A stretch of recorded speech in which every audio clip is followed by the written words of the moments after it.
Bom dia, então, novamente, meus irmãos. Terminamos Romanos.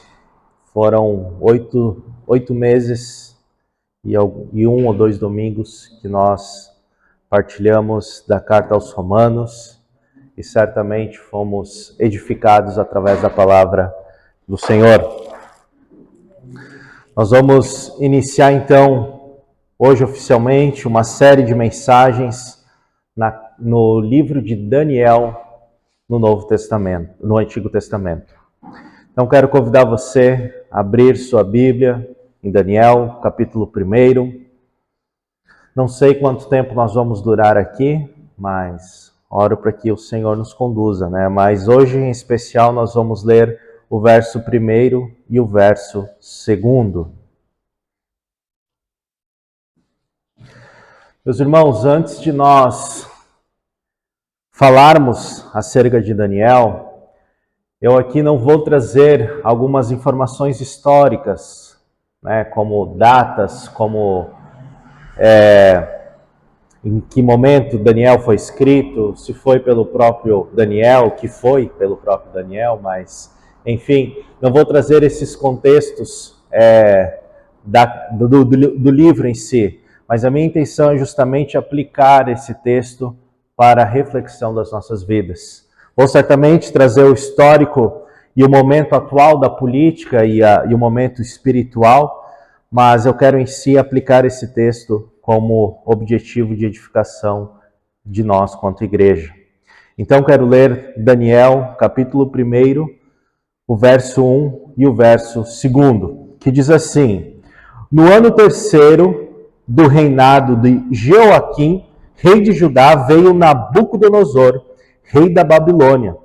A Jerusalém sitiou. O Senhor lhe entregou nas mãos de Jeoaquim, rei de Judá, e algum dos seus utensílios na casa de Deus. E estes levou para a terra de Sinar, para a casa do seu Deus, e pôs na casa do tesouro do seu Deus. Meus irmãos, vamos orar mais uma vez? Pai querido, nós estamos diante da Tua palavra, do nosso alimento, a qual nós certamente somos saciados por ela, Senhor. Sabemos que é através da Tua palavra que o Senhor fala com a Tua igreja. Nós queremos nessa manhã ouvirmos a Tua santa voz, por isso que eu peço que os nossos corações, Pai, o meu e dos meus irmãos, possam estar sujeitos ao Senhor para ouvir aquilo que o Senhor tem a nós. Me use para a Tua glória, Senhor. Use os meus lábios para o Teu louvor, em nome de Jesus. Amém. Meus irmãos, quero começar falando que estudar o livro de Daniel é fascinante. É uma experiência muito incrível, porque ela vai tratar de alguns assuntos bem específicos, antigos, presentes e até mesmo futuros. Esse é um dos livros mais fantásticos que existe na Bíblia. É um livro histórico, Daniel, também é profético ao mesmo tempo. Descreve o passado, discerne o presente e antecipa o futuro. O livro de Daniel, meus irmãos, é um manual singular acerca da soberania de Deus na história. Trata de temas muito importantes, como juventude, como vida acadêmica, como política, como acordos internacionais, batalhas espirituais, profecias, e ainda aborda outros temas que nós vamos ver no decorrer das mensagens, como santidade, oração, jejum e estudo da palavra do Senhor. O livro revela extraordinários milagres de Deus, como muitos já sabem, a história de Daniel na Cova dos Leões, no capítulo 6. Mas nós vamos estudar a carta inteira, não vamos olhar somente para aquele momento que Daniel estava na Cova dos Leões. Ele fala muito no livro de Daniel, fala muito de homens fiéis que passaram pelo vale da morte e pelos corredores da fama sem perder a sua integridade. Isso é um desafio em pleno século XXI, não é verdade? Porque quando passamos nos corredores da fama, muitos, eles perdem a sua integridade. Quando passamos em alguns corredores de dificuldade, muitos perdem e desistem de sua integridade, justamente para alcançar algum favor, para fugir daquele momento. Mas ainda que cercados por um ambiente cheio de enxofre, esses homens no livro de Daniel, eles passam de uma maneira fiel. E Daniel também é conhecido como o Apocalipse do Antigo Testamento. Deus abriu as cortinas do futuro e revelou a Daniel os fatos que haveriam de suceder ao longo da história. Antes de nós entrarmos na mensagem aqui específica do livro, eu quero que os irmãos entendam alguns fatores que são relevantes para a gente entender um pouco mais do contexto.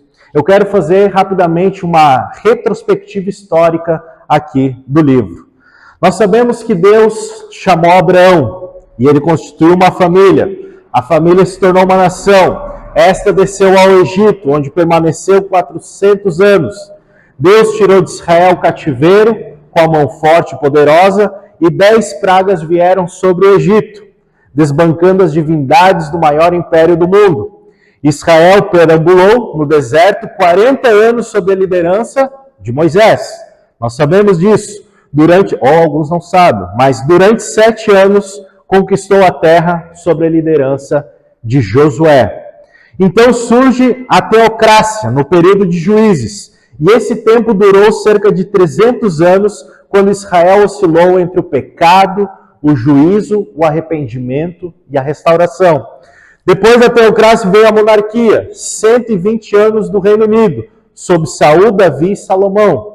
Com a morte de Salomão em 931 anos antes de Cristo, sob o governo do seu filho Roboão, o reino se dividiu no Reino Norte e no Reino Sul. E o Reino Norte foi formado por 10 tribos, teve 19 reis, com 8 dinastias, e nenhum rei deles foi um rei piedoso, por causa da sua obstinação e desobediência por levarem aos cativos ali em 722 a.C. pela Síria e jamais foram restaurados. Agora o Reino Sul foi formado pelas tribos de Judá e Benjamim, que procedia da dinastia davídica. Esse reino teve 20 reis e experimentou altos e baixos em momentos de glória e tempos de calamidade.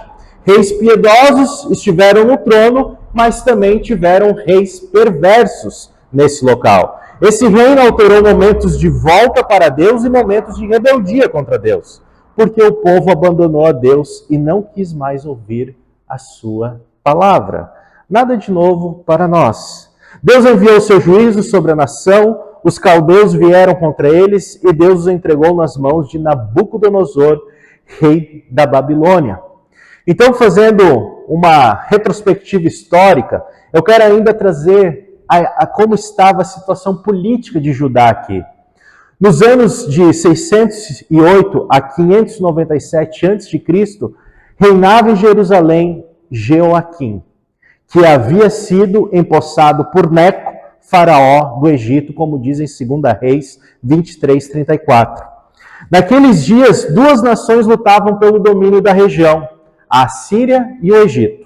Neco, rei do Egito, subia para a batalha contra o rei da Síria, como diz também ali em 2 Reis 23:29. Josias, rei de Judá, temendo pela segurança do seu reino, achou melhor atacar o exército egípcio, mas morreu na batalha de Carquemes em 608. Neco, que agora estava com todos os trunfos na mão, desistiu a Jeoacás, filho de Josias, quando havia reinado ainda por apenas 3 meses, impôs em si pesado tributo sobre Judá e constituiu o rei Joaquim. O castigo de Deus foi retardado, mas não evitado, como diz também na história ali em 2 Reis 23, 26 e 27. Joaquim foi um rei ímpio, seu pai Josias rasgou suas roupas em sinal de contradição e arrependimento. Ao contrário, Joaquim rasgou e queimou o rolo da palavra de Deus. E aqui eu quero que vocês prestem atenção, porque nós iniciamos aqui o livro de Daniel no ano 3º do reinado de Joaquim. Então, Joaquim aqui queima o rolo da palavra de Deus que continha as mensagens do profeta Jeremias e mandou prender o mensageiro, como diz em Jeremias 36, 20 ao 26. Joaquim era também um assassino, porque as mensagens do profeta Urias eram contrárias aos seus interesses e ele também mandou matá-lo. Urias fugiu para o Egito, mas Joaquim mandou sequestrar e foi trazido à sua presença. E em Jeremias 26, do 20 ao 23, nos mostra que esse rei matou com a sua própria espada o profeta Urias.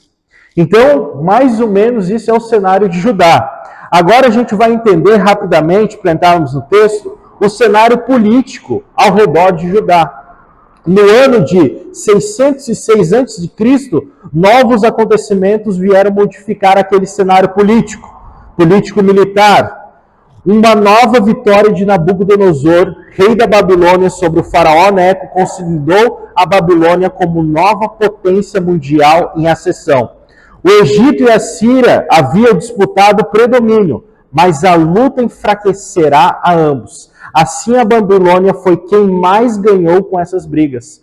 E nós sabemos que quando dois cães brigam por um osso, pode aparecer um terceiro e levá-lo com maior facilidade. E esse, Nabucodonosor, fez 3 incursões sobre Jerusalém em 606 anos antes de Cristo, levou os nobres, dentre eles Daniel e os vasos do templo.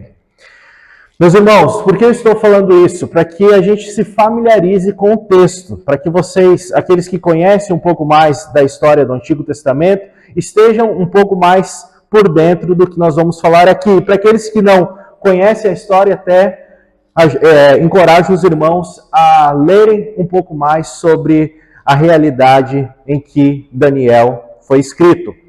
Mas agora, para nós entrarmos no texto, eu quero falar um pouquinho sobre o cenário espiritual em Judá. Depois da reforma de Josias, Judá voltou a se esquecer de Deus.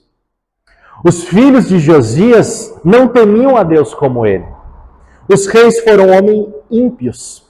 Eles não aceitavam mais ouvir a palavra de Deus.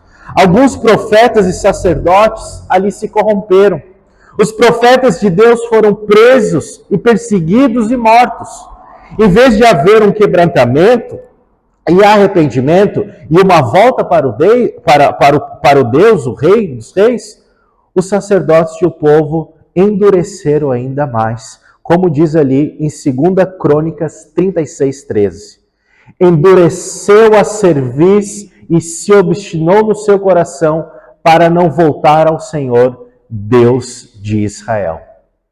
Diz ainda a palavra que todos os chefes dos sacerdotes e o povo aumentaram cada vez mais sua infidelidade, seguindo todas as suas abominações dos gentios e profanaram a casa do Senhor que ele tinha santificado para si em Jerusalém. Meus irmãos, essa é a realidade e a queda espiritual de Judá. É exatamente aí que Daniel está inserido. Agora nós, rapidamente, podemos pensar e contextualizar o momento que nós vivemos hoje. Não há muita diferença entre a realidade que nós vivemos hoje, porque o pecado sempre habitou. A corrupção sempre habitou. A falha do homem, a infidelidade sempre esteve no decorrer da história. E nós podemos ver também no nosso contexto isso. Nós vemos pessoas corruptas, pessoas religiosas corruptas. Nós vemos políticos corruptos.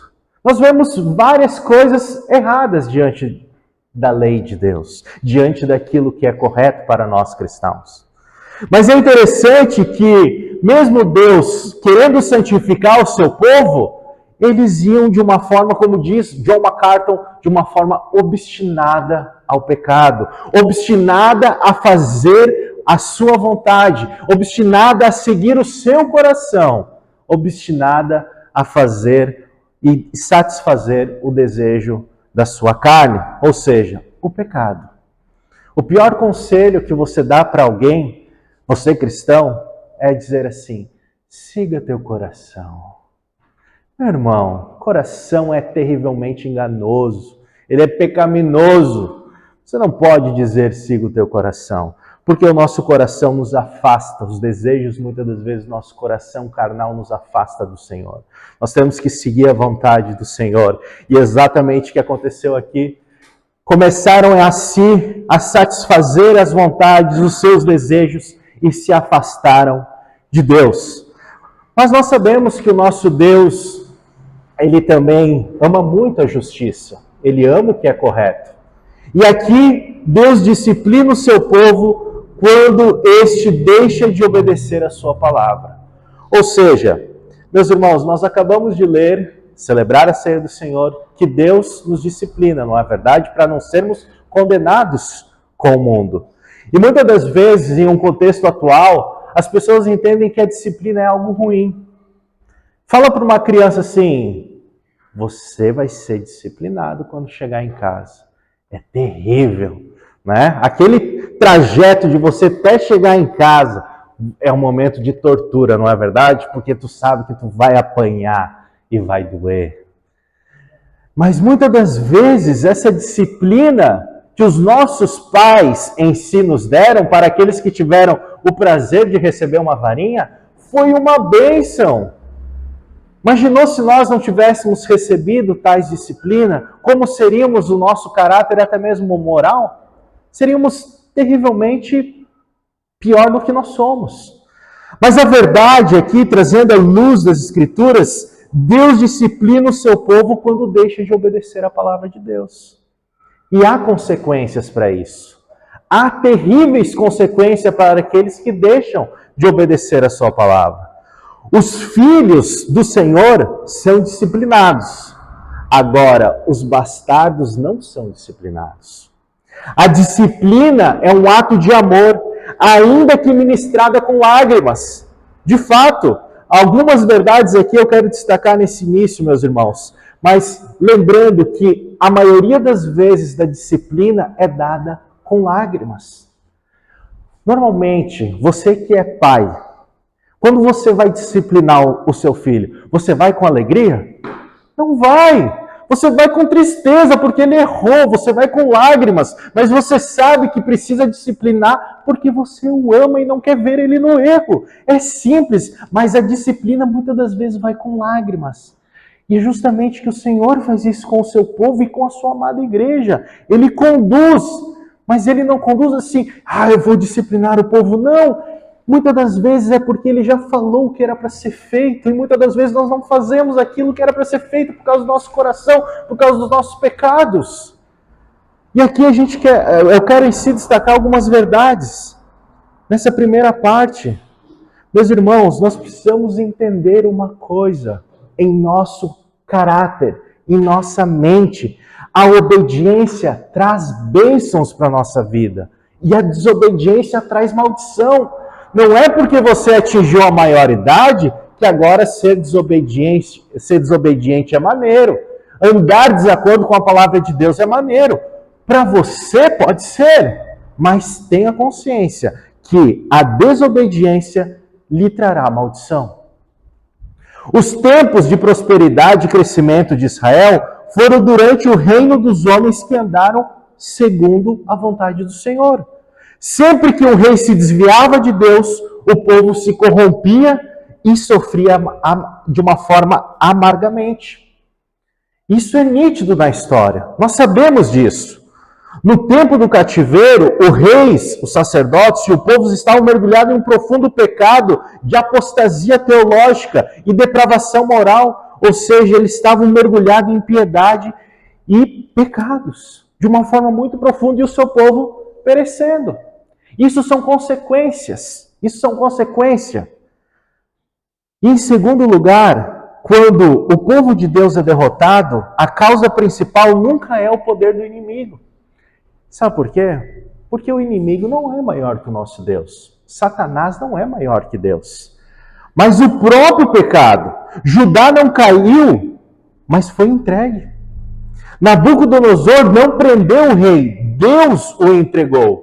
Os utensílios da casa de Deus não foram apenas saqueados, como diz ali no verso 1, e entregues ao inimigo pelo próprio Deus.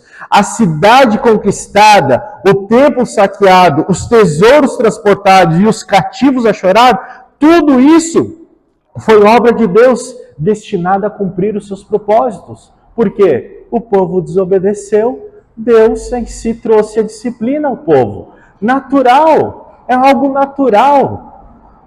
Em vez do rei aqui rasgar as suas vestes ao ouvir a palavra de Deus, ele rasgou a palavra. Esse rei que estava lá, Joaquim, ele rasgou a palavra de Deus e ainda queimou e mandou prender o profeta. Essa é a realidade que nós lemos, Daniel, para nós nos entendermos como o livro se desenvolve. Ele mandou queimar a palavra de Deus, esse rei. E ainda mandou prender o profeta. Sempre, meus irmãos, que os homens se endurecem e deixam de ouvir a palavra de Deus, o juízo de Deus vem sobre eles. Sempre. A Bíblia não foi destruída pela fogueira aqui, nesse relato. Ela tornou apenas mais um combustível para o juízo que alcançou esse rei infiel. Ela só foi um combustível, porque Deus é soberano sobre tudo. E a certeza do cumprimento dessas ameaças de Deus sobre a desobediência deveria levar o povo ao arrependimento. Mas não, a palavra de Deus sempre se cumpre quando promete misericórdia ao juízo. O moinho de Deus, meus irmãos, ele moe devagar, bem devagar, mas ele moe fino. E Joaquim pode cortar o rolo do livro e lançar a fogueira, mas não pode evitar o juízo de Deus sobre a sua própria vida. E certamente ele vai enfrentar e enfrentou. É interessante quando nós olhamos para essa atitude de um rei, do reinado de Joaquim, a gente consegue olhar a feiura do pecado que ele cometeu e pensar aos olhos de Deus como deveriam levar seu povo ao arrependimento. Foi o pecado que trouxe a destruição sobre Jerusalém. Foi o pecado que causou a destruição no templo. Foi o pecado que trouxe a morte a tantas famílias. Foi o pecado que gerou aquele terrível cativeiro. Foi o pecado terrível que gerou tudo isso. E só os loucos zombavam dele. Horrível coisa é cair nas mãos do Deus vivo. Terrível seria para nós se nós caíssemos em uma forma de juízo nas mãos do Deus irado. Deus em si aplica sua justiça sobre o povo devido à sua desobediência pela palavra de Deus.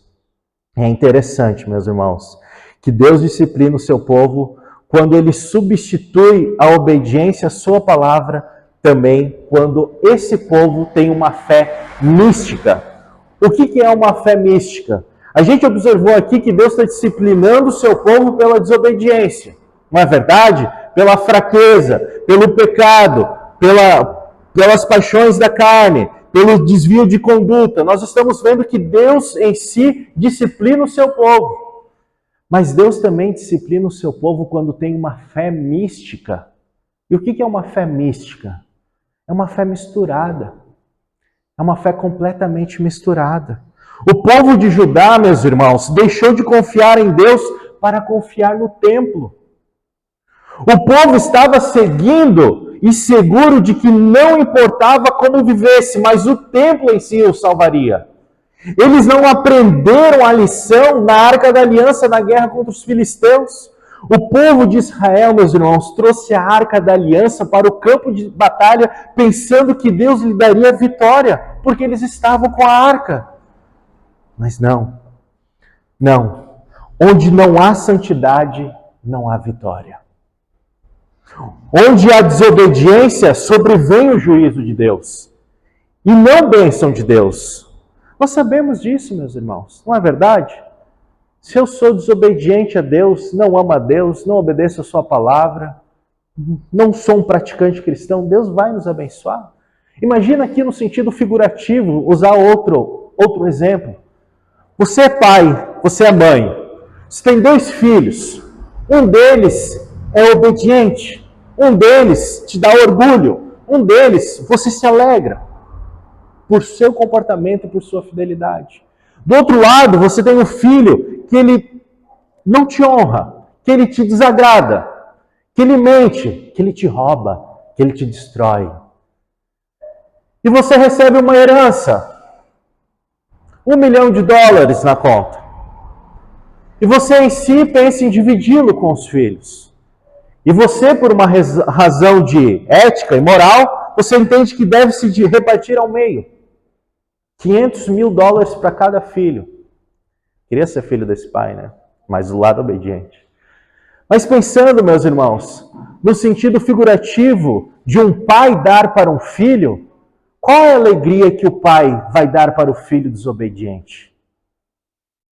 Como eu vou dar um presente para um filho que me desobedece? Para um filho que não me honra? Para um filho que não me ama? Para um filho que me desonra? Certamente é nós assim na vida.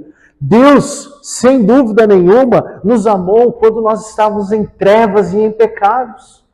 Nos tirou das trevas e nos transportou para a sua maravilhosa luz. Isso foi graça divina. Ele nos amou ainda quando nós estávamos desobedientes. Mas agora, quando nós já temos a maturidade espiritual, quando nós já entendemos o Evangelho de Cristo, nós precisamos andar em obediência. O Evangelho de Cristo, meus irmãos, ele não pode ser mudado. Ele não pode ser adulterado. Ele não pode ser corrompido por mãos humanas. Por mais que alguns queiram, ele não pode ser destruído. E ele jamais vai ser destruído. E isso é a certeza de nós cristãos. Essa é a certeza que nós carregamos. Aqui, quando o povo em si parte para uma fé mística, os sacerdotes de Israel, os filhos de Eli, eram homens impuros, adúlteros e malignos. Eles lidavam com o sagrado, mas eram profanos. Eles perderam temor a Deus fazendo obras a Deus. Olha só que interessante. Eles perderam o temor de Deus fazendo a obra de Deus, porque eles não viviam o que praticavam. Eles lidavam com o sagrado, eles serviam no templo, mas as suas vidas eram cheias de pecado. Cheios de pecados impuros, como adultério, coisas malignas, coisas terríveis. E esses eram os homens com a fé mística. E aqui cabe a nós, meus irmãos, cabe a nós. Nós somos chamados para servir o Deus vivo, o Deus de Israel, o Senhor Jesus. Nós somos chamados para servir a Deus. E nós não podemos servir de uma forma mística, onde que no templo, na igreja, eu sirvo a Deus com fidelidade. Sou fiel, chego nos horários, participo, dou meu dízimo, sou comprometido, mas a minha vida, ela está longe de Deus. A minha prática, quando eu estou em casa, no meu trabalho, ela é completamente contraditória do que eu sou aqui. Isso há uma repreensão a nós. Há em si um encorajamento para refinar a nossa vida acerca do Evangelho. Nós precisamos olhar para dentro de nós devido a esses exemplos. E aqui, esses homens perderam o temor a Deus fazendo a obra de Deus. Como nós temos inúmeras pessoas, até nas Escrituras do Novo Testamento, que passaram servindo a Deus e de repente perderam o temor. E como nós vemos hoje, líderes, pastores, irmãos, perdendo o temor a Deus, perdendo o temor à palavra do Senhor, desistindo, profanando. Já ouvimos até que a Bíblia precisa ser atualizada. Meu Deus, onde que nós vamos parar, meus irmãos? Heresias. E eram homens que serviam a Deus. A Arca da Aliança aqui foi roubada. Os sacerdotes foram mortos e 30 mil homens morreram. De forma semelhante, Deus mostra ao povo de Judá que a confiança no templo não era substitutiva para o arrependimento. O povo se reunia no templo e pensava que sua segurança estava na sua religiosidade, mas não estava em Deus, estava na sua religião e não em Deus. E aqui é um perigo muito grande para nós. É muito grande. Nós sabemos que o nosso Senhor Jesus nos orienta para adorar a Ele em espírito e em verdade. E há aqui, meus irmãos, uma repreensão para nós também. Que Deus nos livre de ser aqueles homens e mulheres que adoravam a Deus, mas o seu coração estava longe. Que Deus nos livre de uma vida de religiosidade. Que Deus nos livre de uma vida que não glorifica a Deus. Deus não tolera o pecado, meus irmãos. Deus ele não tolera. O povo aqui orgulhava-se do templo, mas vivia na prática do pecado. E trazendo para o contexto atual, nós vemos muitos cristãos assim. E nós temos que ter cuidado para nós não sermos cristãos assim. Exatamente isso. De dizer que nós somos cristãos, mas viver as nossas vidas em pecados. Na minha filosofia de vida. Sabe, pastor, agora eu penso diferente. Eu mudei. Existem pontos, sim, teológicos, que há uma maturidade. Mas quando você se distancia da beleza das Escrituras, certamente você tem perigo. E aqui, meus irmãos, trazendo para o contexto do povo aqui de Judá, nós sabemos que o nosso Deus ele não tolera pecado. A palavra do Senhor nos diz no Novo Testamento, sede santos, porque eu sou santos. Olha só, o Cláudio já está com meio pé no céu, porque ele é dos santos. Né? Exatamente, olha só. Meus irmãos, brincadeira à parte, mas é exatamente isso, o nosso Deus ele não tolera pecado. Ele não tolera pecado, ainda que seja camuflado de religiosidade. Ainda que eu possa camuflar o meu pecado com religiosidade. De aparentemente ser alguém piedoso, de aparentemente ser alguém que se diz um cristão, que não usa bermuda. Brincadeira, pode usar bermuda sim, meus irmãos. Mas algumas regiões e algumas igrejas proíbem até isso. E camuflam, muitas das vezes, uma vida santa por trás de vestes, mas os corações totalmente distantes do nosso Deus. Deus derrama, meus irmãos, o seu juízo sobre o pecado, mesmo quando ele é praticado dentro do templo. Não adianta, Deus é santo. Os vasos do templo aqui são profanados para esvaziar a falsa confiança daqueles que deixaram de confiar na palavra de Deus para exercer essa fé mística, uma fé cheia de religiosidade. E quando os verdadeiros tesouros espirituais são perdidos, meus irmãos, em nossas vidas, a perda dos tesouros materiais vem como disciplina do Senhor. O povo de Deus já tinha perdido seus verdadeiros tesouros espirituais, sua confiança em Deus e sua intimidade com Deus. E quando confiamos em coisas e não em Deus, o Senhor tira de nós para nos corrigir as nossas vidas. Deus tirou debaixo dos pés do povo o alicerce que estava confiando. Deus alertou a igreja de Éfeso que removeria o seu candeeiro, caso ela não se arrependesse, como diz em Apocalipse, capítulo 2, verso 1 ao 17. O mesmo Deus que usa a vara também quebra quando ela deixa de compreender que é apenas um instrumento para ser usado por ele. Nabucodonosor, meus irmãos, precisou ir comer capim com animais, porque pensou que o poder estava em suas mãos. Olha só, o rei, vocês sabem disso, que Nabucodonosor foi comer capim com animais porque ele pensava que o poder estava nas suas mãos. Que Deus nos livre de comer capim com os animais, com certeza, mas de ser pessoas que acreditam que o poder está em nossas mãos.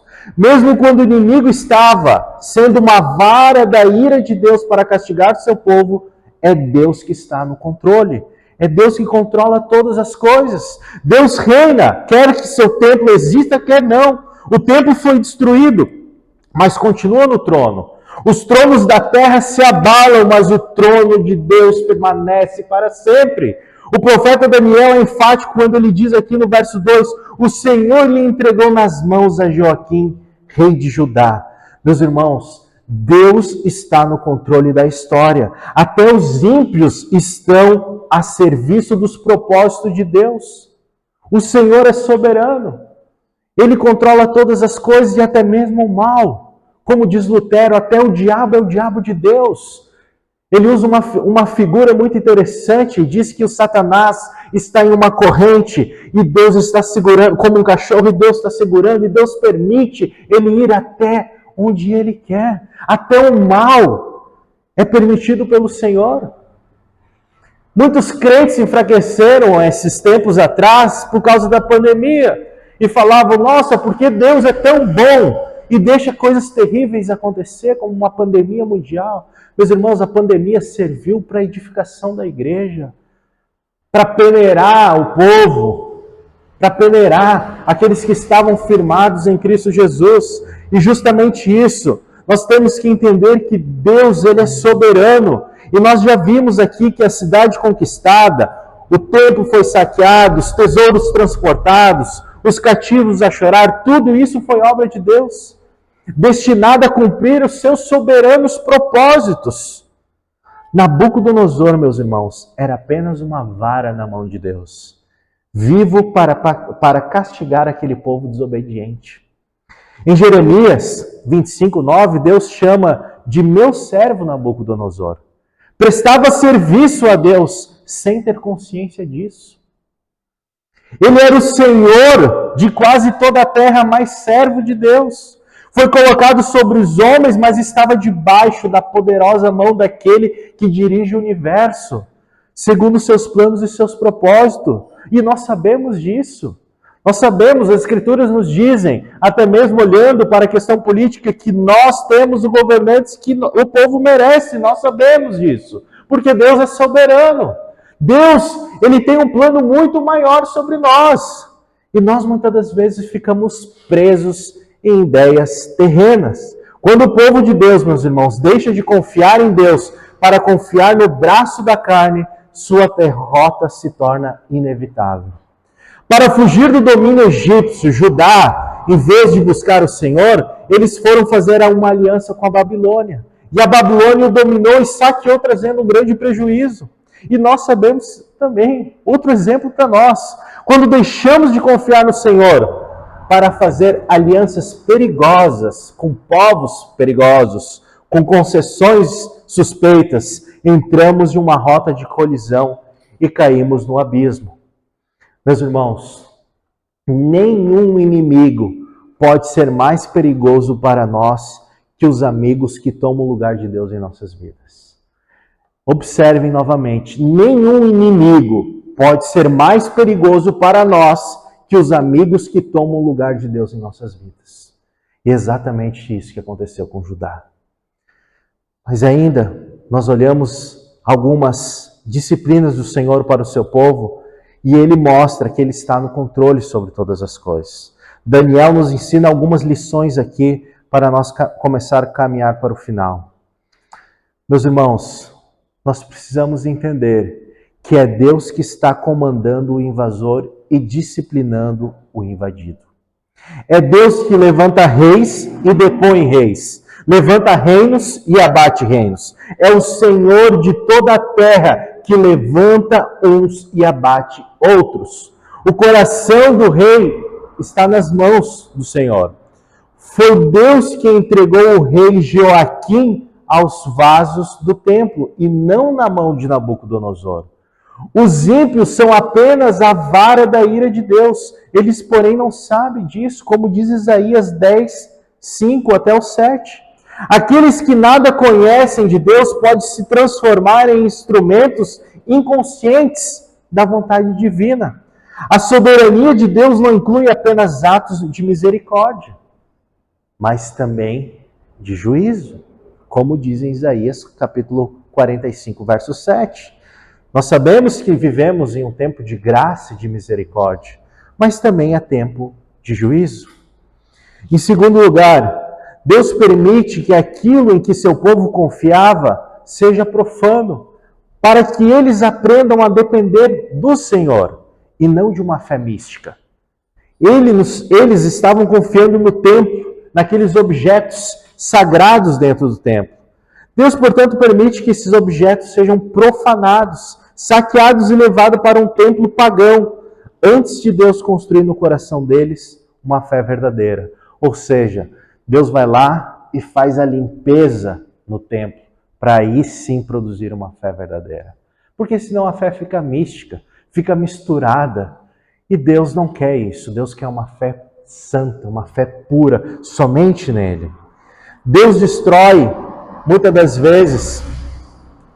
vezes não, a maioria das vezes, em algumas pessoas, aquelas bases do miticismo. Ele destrói através do seu poder. E ele purifica para ser um servo, um adorador dele em espírito e em verdade. Em terceiro lugar, nos cabe uma lição aqui, que Deus revela que sua religiosidade externa não pode defender um povo que vive na prática do pecado. A Arca da Aliança não pôde proteger os israelitas na batalha contra os filisteus. O templo e os vasos sagrados não puderam proteger o povo contra o cativeiro babilônico. Nossa frequência ao templo não pode nos garantir uma vitória espiritual se a nossa vida pessoal está comprometida com o pecado. Meus irmãos, fica muito claro aqui para nós essas exortações. A nossa frequência na igreja não pode nos garantir vitória espiritual se a nossa vida pessoal está comprometida com o pecado. É uma fé mística. É algo que Deus não gosta. Nós estávamos falando hoje, pela manhã, na escola bíblica, sobre o verdadeiro arrependimento. Deus sonda os nossos corações. Deus nos conhece. Sabe o que passa aqui, sabe o que está passando aí agora. Sabe se você está pensando, sabe o que você está imaginando. Por isso que nós somos chamados, para esses momentos, a prestar um culto racional a Deus. Racional a Deus, entender o que nós estamos fazendo e lembrarmos, meus irmãos, que a nossa vida, a nossa garantia de vitória espiritual não pode estar alicerçada se nós temos uma vida comprometida com o pecado. E se nós temos, olha só a boa nova, nós temos Jesus para te perdoar, nós temos Cristo que morreu na cruz para te dar o perdão. Olha que graça que nós temos, nós não estamos perdidos, não é o fim para nós, não acabou o mundo aqui e não estamos condenados a perdão e graça ainda, meus irmãos. Em quarto lugar aqui, o rei ímpio demonstra mais zelo pelo seu Deus do que o povo de Deus. É interessante, meus irmãos, que Nabucodonosor, apesar de ser ímpio, ele não levou os vasos de ouro do templo para a sua própria casa, mas ele levou para a casa do seu Deus entre aspas. O seu Deus, entre aspas, era um ídolo morto, impotente, mas o rei lhe honrava, tributando a ele suas vitórias. E muitas das vezes, meus irmãos, às vezes, os ímpios são mais fiéis aos seus ídolos do que o povo de Deus ao Senhor da terra e dos céus. Nós vemos pessoas ainda fiéis à sua religiosidade. Nós vemos pessoas que, de fato, se comportam, agem ao seu Deus, entre aspas, de uma forma muito mais fiel do que muitos crentes nominais. Muitos crentes nominais. Nós precisamos levar essas repreensões e encorajamento para as nossas vidas práticas.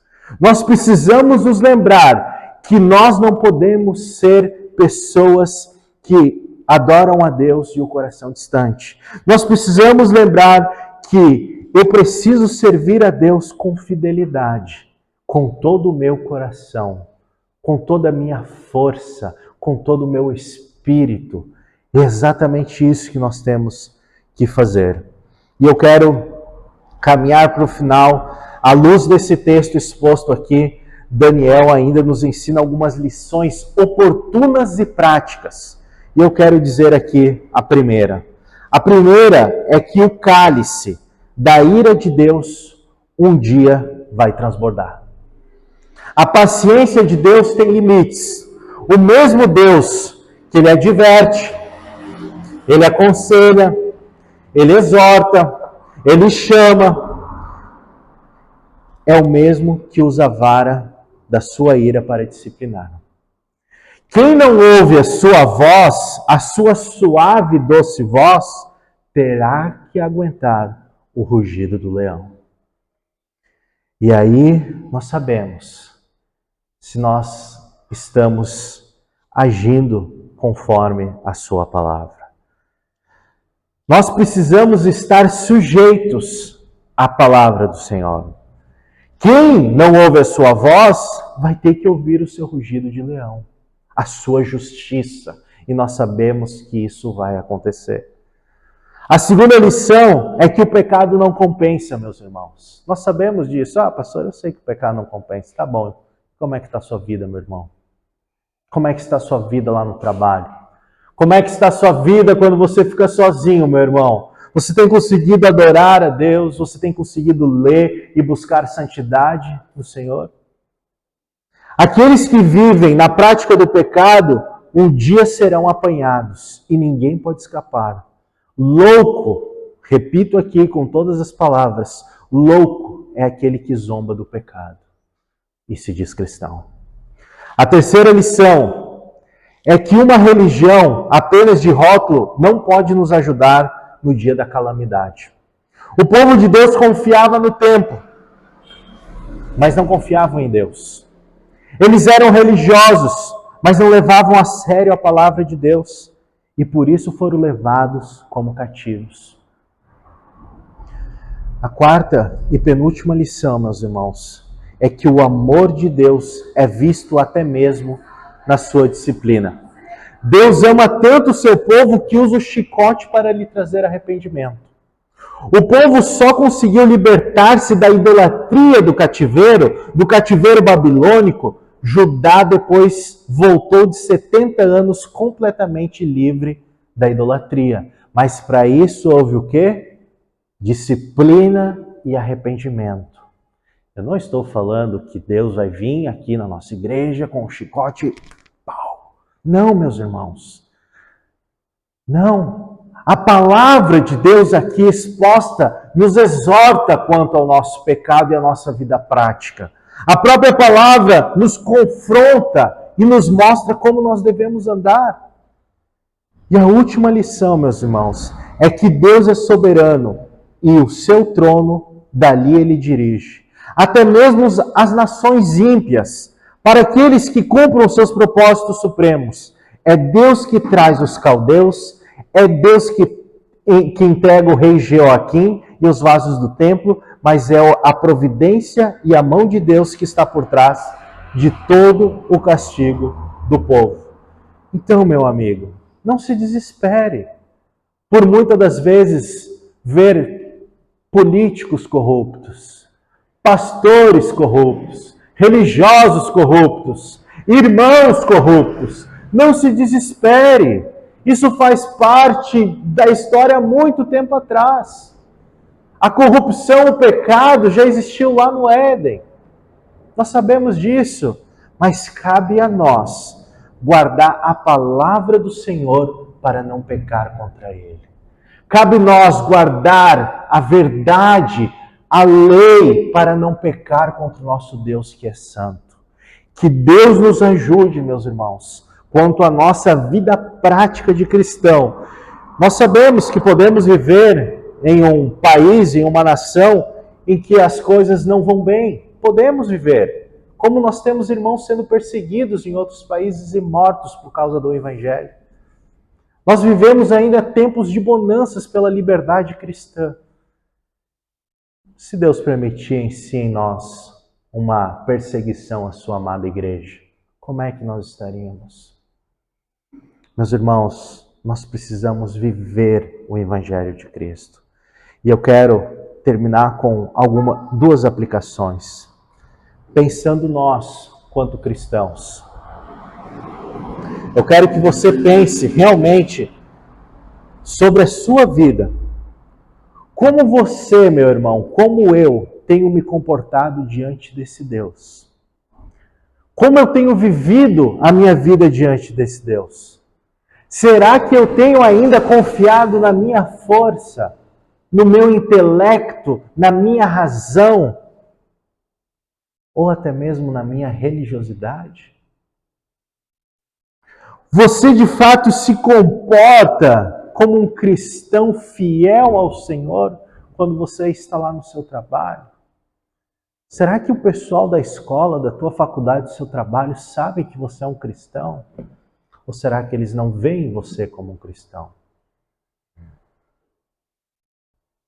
Será que eu e você estamos mais perto do juízo ou da graça de Deus?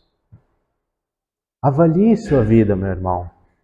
E eu quero te dizer uma coisa, algo muito precioso e esperançoso para nós. Se a nossa vida tiver desacordo com a Escritura, desacordo com a palavra divina, existe perdão e graça. Existe perdão e graça e Deus pode restaurar o seu relacionamento com Ele, porque Ele disciplina, meus irmãos, os seus filhos e nós somos os filhos do Senhor. Que essa palavra possa encorajar a nossa vida de santidade ao Senhor. Que essa palavra possa nos encorajar a termos em si mais vivência e relacionamento com esse Deus verdadeiro. Que Deus nos livre de uma fé mística, que Deus nos livre de pecados. Mas para isso, meus irmãos, como nós vivemos como igreja, nós precisamos estar em comunhão. Nós precisamos andar um com os outros. E nós precisamos buscar a santidade, porque sem a qual ninguém verá o Senhor. Vamos orar? Senhor nosso Deus, nós te louvamos porque a tua bondade e misericórdia é sobre nós. Nós podemos olhar para a tua palavra e observarmos através do livro de Daniel a sua disciplina ao seu povo por sua desobediência. Senhor, nós somos tentados a ser desobediente ao Senhor. Satanás ruge como um leão tentando nos bramar o tempo todo. Mas nós sabemos que o Senhor é soberano sobre todas as coisas e sabemos que o Senhor cuida dos seus filhos. E ainda sabemos que se nós errarmos, temos Jesus como advogado fiel e justo para nos perdoar. Oh Deus, sonda os nossos corações nessa manhã. Restaura, Senhor, relacionamentos que não estão de acordo com a Tua palavra, Senhor.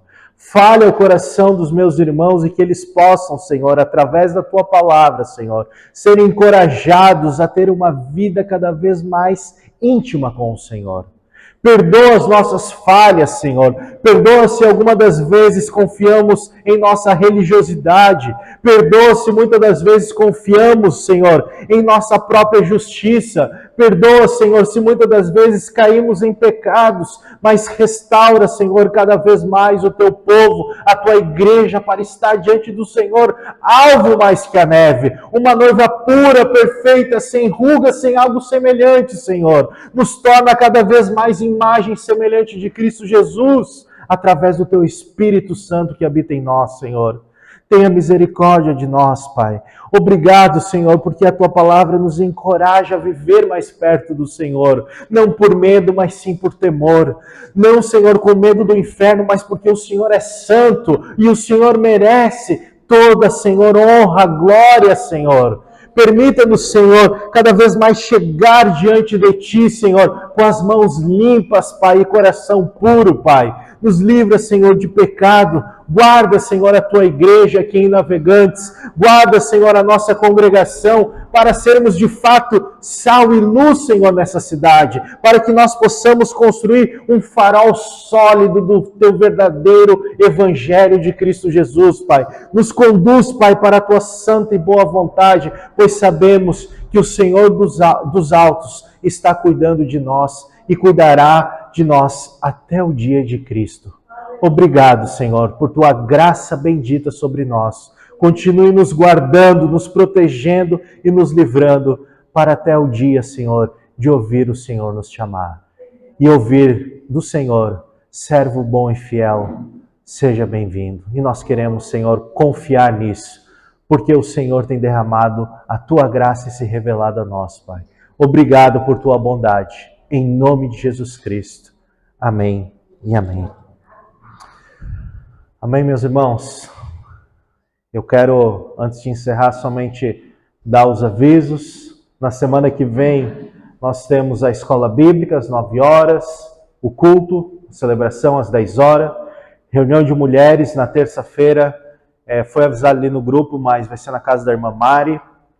Na quinta-feira, nós temos a reunião de oração e de estudo, tem sido uma bênção, nós temos refletido bastante, e a reunião de homens é no próximo sexta, porque essa sexta nós tivemos, tá certo? Ainda avisando aqui, no próximo sábado, os irmãos que quiserem, nós estamos tentando programar uma caminhada na praia, para quem quiser ir de bicicleta, fazer alguma volta ali na orla para talvez levar alguns folhetos ou algum tipo de evangelismo, mas a ideia é nos encontrarmos no sábado, a gente vai colocar ali no grupo, para dar uma volta de bicicleta, para caminhar, para quem quiser dar uma voltinha, e de fato tentar convidar algumas pessoas para estarem presentes no culto, tá bom? Então quem quiser participar vai ser uma bênção, vai ser sábado de manhã, tá bom? Meus irmãos, que Deus os abençoe, até semana que vem, até quinta, até terça, até quinta e até terça, tá bom? Deus abençoe, bom domingo.